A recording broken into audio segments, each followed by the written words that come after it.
पाकिस्तान में शंघाई ताउन तंजीम का इजलास कल से इस्लामाबाद में शुरू हो रहा है। चीनी वजीर आज़म के पाकिस्तान पहुंचने के बाद दीगर ममालिक के सरबराहान और वज़राए ख़ारजा भी कल इस्लामाबाद पहुंच रहे हैं, जहां तंजीमी इजलास के साथ साथ दो तरफ़ा ताल्लुकात पर भी वफूद और सरबराहान की मुलाकातें होंगी। इस पर हम बात करेंगे डॉन न्यूज़ के रिपोर्टर अब्दुल्ला मोहम्मद से। अब्दुल्ला, बताइएगा कितना खुश आइंद है पाकिस्तान में शंघाई ताउन तंजीम का इजलास होना, फिर आलमी रहनुमाओं का आना, और जहां पर मुलाकातें होंगी वहां पर बहुत से मुफाहमत की याददाश्तों पर दस्तखत भी होंगे।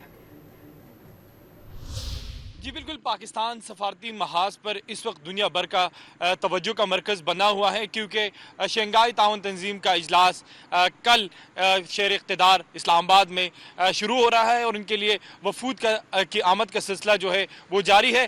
आज तवज्जो का जो मरकज़ बना हुआ था वो चीन के वज़ीर आज़म थे, जो आज इस्लामाबाद पहुँचे और वज़ीर आज़म शहबाज शरीफ ने ख़ुद नूर खान एयरबेस पर उनका इस्तकबाल किया। उनके रेड कारपेट जो है वो बिछाया गया था, जिसके बाद वो वज़ीर आज़म हाउस आए। उन्होंने वज़ीर आज़म शहबाज शरीफ से मुलाकात की और उसको गार्ड ऑफ ऑनर भी दिया गया, जबकि इसके साथ साथ उन्होंने आर्मी चीफ सैयद आसिम मुनीर से भी मुलाकात की, जबकि अब वज़ीर आज़म हाउस में उनके एजाज़ में इशाया भी दिया हुआ है।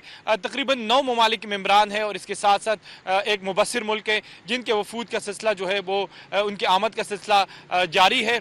और कल हिंदुस्तान के वज़ीर ख़ारजा जयशंकर भी पाकिस्तान आएंगे। इसके साथ साथ रूस के वज़ीर आज़म पाकिस्तान आ रहे, ईरान के नायब सदर जो है वो पाकिस्तान आ रहे, ताजिकिस्तान उज़्बेकिस्तान के जो हेडमेंट्स है वो भी पाकिस्तान आ रहे हैं। तो इस वक्त जो शंघाई ताउन तंजीम है उनकी गर्दिश है हर जानिब। इस्लामाबाद भर में भरपूर तैयारियाँ की गई है अपने मेहमानों को वेलकम करने के लिए। अगर हम सिक्योरिटी की बात करें तो इस्लामाबाद में आज दिन भर सिक्योरिटी इंतहाई सख्त है। पाक फौज, रेंजर, इस्लामाबाद पुलिस और इसके साथ साथ जो दीगर कानून नाफिज करने वाले इदारे हैं वो इस्लामाबाद की सिक्योरिटी को हर सूरत में महफूज बना रहे हैं। तो शंघाई ताउन तंजीम का बाकायदा इजलास कल से इस्लामाबाद में शुरू हो रहा है। जी अब्दुल्ला मोहम्मद, बहुत शुक्रिया, आपने बहुत मुफस्सिल हमें अपडेट किया।